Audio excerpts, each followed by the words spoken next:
புதுச்சேரி மற்றும் காரைக்காலில் பெய்து வரும் மழையால் நெல் மற்றும் கரும்பு பயிர்கள் தண்ணீரில் மூழ்கின. இது தொடர்பான விவரங்களை வழங்குவதற்காக செய்தியாளர் ரகுமான் நம்மோடு இணைகிறார். அவரிடம் கேட்கலாம்.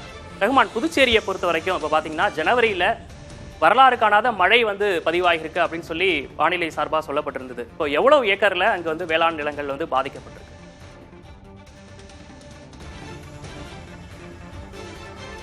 புதுச்சேரியை பொறுத்தவரை நிலத்தடி நீரை மட்டுமே நம்பி விவசாயம் செய்யக்கூடிய பகுதி. நெல் மட்டுமல்லாமல் கரும்பு, வாழை மற்றும் உளுந்து உள்ளிட்ட பல்வேறு மானாவாரி பயிர்கள் நிறைய பயிரிடப்படுகின்றன.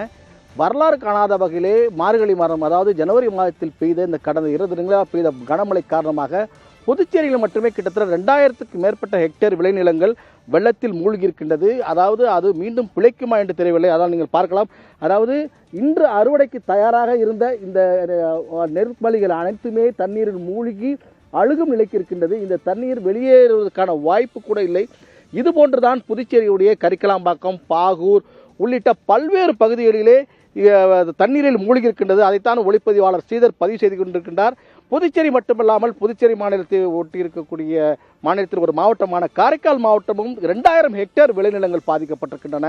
அதாவது பொங்கலுக்கு அறுவடை செய்யக்கூடிய அந்த கரும்பு, அந்த பன்னீர் கரும்பு கூட தற்போது அறுவடை செய்ய முடியாத நிலையில் இருக்கின்றது. இந்த நிலங்களிலே அதாவது இனி காப்பாற்ற முடியுமா என்று விவசாயிகளிடம் கேட்டபோது இது இயந்திரத்தை கொண்டுதான் இதை அறுவடை செய்ய முடியும். ஆகவே இது முற்றிலுமாக காய வேண்டும். இது காய்ந்தால் கண்டிப்பாக இது அழுகிவிடும்.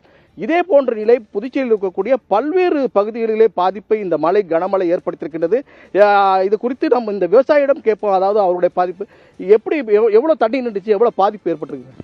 நேற்று கிட்டத்தட்ட இதுக்கு மேலே 2 அடி தண்ணி நின்றுதுங்க. பயிரே தெரியல ஐயா.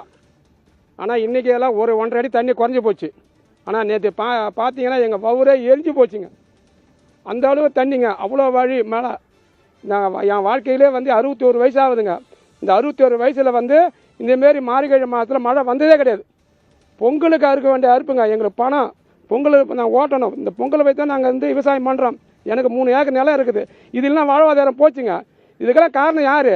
இந்த அரசாங்கம் கிடையாது, அழைச்ச போக்குங்க. இந்த அதிகாரிங்க 3 ஐட்டம் மனு கொடுத்துங்க. கொஞ்சம் கூட அந்த அழைச்ச போக்காக்குறாங்க இந்த அதிகாரிங்க. கொஞ்சம் கூட சீவி செரிக்கவே இல்லைங்க. வழுத்துக்கு ஒரு தடவை தூர் வாரணுங்க. இந்த வாய்க்காலாம் தூர் வாரணும். அதை தூர் வாட்ட மாட்டேன்னு அதிகாரிங்க சொல்கிறாங்க. அவங்களுக்கு நிலம் இருந்து இந்தமாரி செஞ்சால் அவங்களுக்கு வருமா? அவங்க லாபத்தை தான் பார்க்குறாங்க அதிகாரிங்க. அழைச்ச போக்குங்க. இதுக்கு இங்கே ஒரு விவசாயி இருக்கிறாரு, அவர் கேட்போம். அதாவது நீங்கள் சொல்லுங்கள், இது போன்ற ஒரு மழையை உங்களுடைய வாழ்க்கையில் நீங்கள் பார்த்துருக்கீங்களா? இல்லைங்க, 40 வருஷத்துக்கு முன்னாடி இது மாதிரி பெய்தது மழை. 40 வருஷத்துக்கு முன்னாடி இது மாதிரி மழை பெய்தது. இப்போ இந்த மார்கழி மாதத்தில் இது மாதிரி பெஞ்சு எல்லாம் வீணாக போயிடுச்சுங்க. இதை மறுபடி சாகுபடி செய்யறதுக்கு கூட இதுக்கு ஏக்கருக்கு எப்படி இருந்தாலும் 25,000 ரூபா தேவைப்படும். அந்த பணத்தை கூட எடுக்க முடியாதுங்க. இப்போ கைக்கு வந்ததுக்கு வாய் கேட்டாத மாதிரி போயிடுதுங்க. அதாவது என்னென்ன பயிர்கள் முற்றிலுமா பாதிக்கப்பட்டிருக்கு? 2000 ஏக்கருக்கு பாண்டிச்சேரி போல் கொண்டு 2000 ஏக்கருக்கு நெல் வீணாக போட்டுது. இதில் மீதி மணிலா, உளுந்து, காராமணி பயிர், கரும்பு வகைகள் மீதி எல்லாம் வீணாக போயிடுது.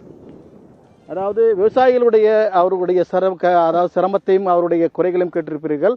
அந்த அளவுக்கு பாதிப்பை ஏற்படுத்தியிருக்கின்றது. ஆகவே பேரிடர் கனமழை என்பது வரத்தான் செய்யும்.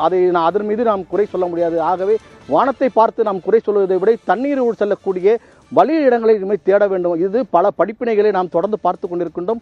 ஆகவே விவசாயிகள் சொல்வது போன்று இந்த பகுதிகளில் இருக்கக்கூடிய அந்த வாய்க்கால்களை உடனடியாக தூர்வாரப்பட வேண்டும். மேலும் வடிகால் வாய்க்கால்களை உடனடியாக தூர்வாரினால் மட்டுமே இது போன்ற பாதிப்புகளிலிருந்து தப்பிக்க முடியும். இல்லை என்றால் விவசாயிகளுடைய ஒட்டுமொத்த வாழ்வாதாரம் பாதிக்கப்பட்டு, அதாவது விளைநிலங்கள், அதாவது வீட்டுமனை பிரிவுகளாக மாறக்கூடிய சூழ்நிலை தான் ஏற்படும். விக்னேஷ், இந்த மழையினால என்ன மாதிரியான பாதிப்புகள் ஏற்பட்டிருக்கு அப்படிங்கிறத விவசாயிகள் நேரடியாக சொன்னதை கேட்டோம். களத்திலிருந்து விவரங்களை வழங்கியமைக்காக நன்றி ரகுமான்.